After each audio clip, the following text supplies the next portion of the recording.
यह कहानी है रोहन की, जो अपनी लाइफ की सबसे बड़ी गलती कर बैठा था। वो एक फोटोग्राफर था और एक परफेक्ट शॉट के चक्कर में अपनी सफारी जीप के काफिले से काफी दूर निकल आया। भूल भुलैया और वो सन्नाटा। शाम के 5:30 बज रहे थे। घने जंगलों में सूरज की रोशनी पेड़ों की ऊंची टहनियों में ही दम तोड़ रही थी। रोहन ने पीछे मुड़कर देखा तो वहां सिर्फ ऊंचे घास के मैदान और कंटीली झाड़ियां थीं। रास्ता गायब हो चुका था। अकेलेपन का खौफ। सन्नाटा इतना गहरा था कि रोहन को अपनी ही घड़ी की टिक टिक किसी धमाके जैसी सुनाई दे रही थी। उसने जोर से आवाज लगाई, कोई है? लेकिन जवाब में सिर्फ उसकी अपनी ही गूंज वापस आई।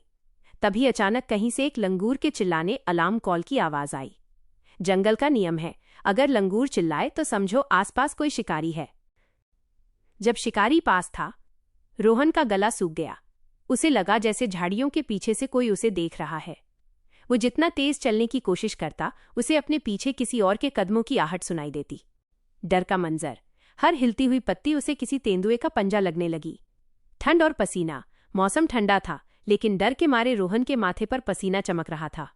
तभी उसे एक भारी गुर्राहट सुनाई दी। वो पास की एक गुफा के मुहाने पर खड़ा था। अंधेरे में 2 पीली आंखें उसकी तरफ टकटकी लगाए हुए थीं। रोहन जम गया, फ्रीज। उसे याद आया, जंगल में भागना मतलब शिकार बनना है। बचाव की किरण।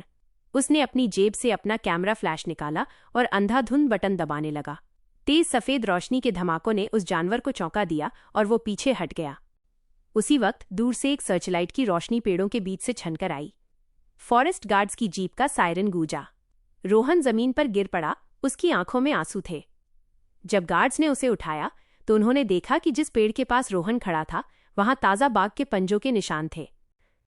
उस रात रोहन ने जाना कि इंसान चाहे कितना भी बड़ा क्यों न हो जाए, प्रकृति के सामने वो हमेशा एक छोटा सा बच्चा ही रहता है। क्या आप चाहते हैं कि मैं इस कहानी में कुछ जादुई तत्व, जैसे कोई रहस्यमयी आवाज जोड़ दूं, या फिर आप किसी बर्फीले इलाके की सफारी की कहानी सुनना चाहेंगे?